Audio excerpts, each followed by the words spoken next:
হ্যাঁ, আসসালামু আলাইকুম। আলহামদুলিল্লাহ, আলহামদুলিল্লাহ, আল্লাহ অনেক ভালো রাখছে। আল্লাহর কাছে শুকরিয়া করে অনেক ভালো আছি। বেশ, আজ যাক ভালো আছি। যে অবস্থায় আছি ভালো আছি। যে অবস্থায় থাকেন আল্লাহ শুকরিয়া করেন, বেশ বেশি শুকরিয়া করেন যে আমি ভালো আছি। কিন্তু আল্লাহ আমাদের তো মানুষকে অনেক খারাপ অবস্থায় দেখছে, যে খাওয়ার নাই বা হাঁটা চলা পারে না, উঠতে হাঁটতে পারে না, তো মৃত্যুর অবস্থায় আছে। কিংবা এই যে বাঁচার চেষ্টা করে যে বাঁচবো কীভাবে। যাই হোক, নিজের ভাই বোনদের ব্যাপার অন্যরকম ব্যাপার। ভাই বোনের দয়া বোঝে, বোনও ভাইয়ের দয়া বোঝে, কিন্তু একটা সম্পত্তি নিয়ে একটা ঘটনা ঘটে যায় কি, একটা পরের মেয়ে এসে ওই মাথার মধ্যে ঢুকাই দেয় আর কি। ওই পরের বাইরের মেয়েটা এসে যদি ভালো না হয়, সে মনে করে যে ওরে সব কিছু, ওদের সব, কিন্তু ওই মানুষগুলো নষ্ট করে দেয় আর তাদের মাথার মধ্যেও আরও ঢুকাই দেয়। কিন্তু ভাই বোনের দয়া বোঝে, বোন বোন ছোটোর থেকে যারা মানুষ হয় একসাথে, সে ভাই বোঝে, বাইরের মেয়ে বোঝে না এসে। ওই সেই মেয়েটা বাড়ির মেয়েটাই হয় যে বাইরের মেয়ে, আর তাই হয় বাইরেরই সব কিছু, বাইরে থেকে এসে ঢুকে বাইরের সব কিছু হয়। আর মা ছেলের কাছে কোনোদিন খারাপ হয় না। ওই যে বাইরের মেয়ে একটা এসে ঢোকে, যখন খারাপ মেয়ে এসে ঢোকে, ওই ছেলেটা খারাপ বানায় দেয়, খারাপ করে দেয়। কিন্তু ছেলে মায়ের কাছে একসময় ভালোই ছিল, কিন্তু আর এক সময় যায় কী হয়, খারাপ হয়ে যায় কি, নানান কথা মাথার মধ্যে ঢুকাই দেয়। কিংবা তখনই হয় যে ছেলের মাথা খারাপ, বা না হয় ছেলে তখনকার মাকে পছন্দ করছে না। এইগুলো হলো মানুষের নিয়মই হয়ে গেছে। তো আল্লাহ যদি সাথে থাকে, সেটা ফলাফল আল্লাহ ঠিক সময় মতো দেখায় দেয়। তো যাই হোক, নামাজ কালাম আমল ঠিক মতন করে, নামাজ কালামগুলো পড়েন, 5 ওয়াক্ত নামাজ পড়েন, আস্তে আস্তে শুরু করেন, একদিনে পারবেন না, আস্তে আস্তে শুরু করে দেন নামাজ।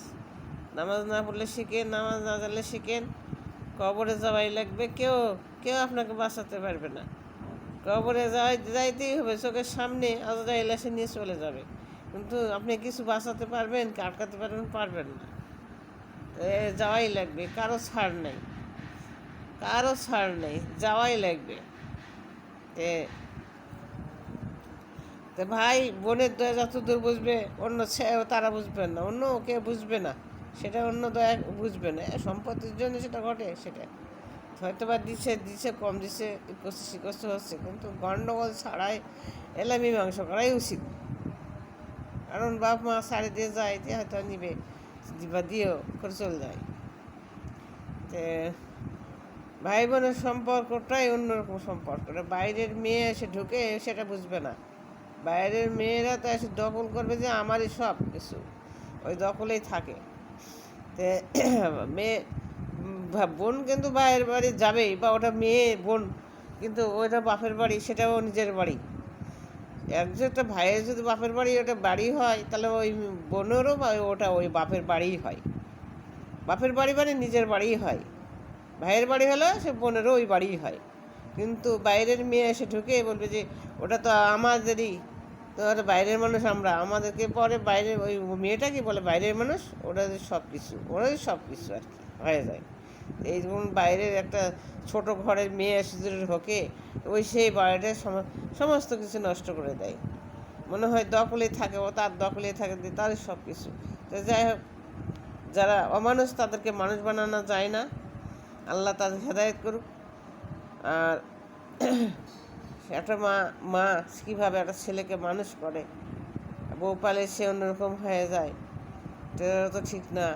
মা মা তো সারা জীবন মায়ের দোয়াটাও কাজে লাগে।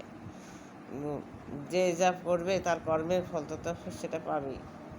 তবে জেলা মানুষ, যে ছেলে মানুষের মতো মানুষ হয়, সে বাইরের মানুষের কথা শুনবে না, তার মায়ের সম্মান দিবে তাকে, বা সম্মান দিবেই।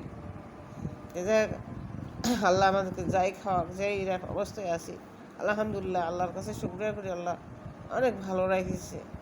আল্লাহ হয়তো একটা কাজ সময় লাগে, মানুষের ক্ষতি করে সময় লাগে, মানুষের ক্ষতির তালে থাকে, যে কীভাবে খারাপ থাকবে, কীভাবে ক্ষতি হবে, কিন্তু সময় মতন আল্লাহ বুঝাই দেয়, সেটা ফিরাইও দেয়। তাই আল্লাহর সাথে থাকলে আর কারো দরকার হয় না। আল্লাহ সাথে থাকলে আর কার দরকার হয় না। দুনিয়া একদিক হলেও আল্লাহর কাছে সাথে থাকলে ওই একাই, তখন আল্লাহর সাথে থাকলে আল্লাহই সব কিছুর মালিক আল্লাহ এসে বাঁচায় দেয়। যাই হোক, নামাজ কালাম পড়ে আমল করেন, পারলে ওমরা করেন, ওমরা করার চেষ্টা করেন।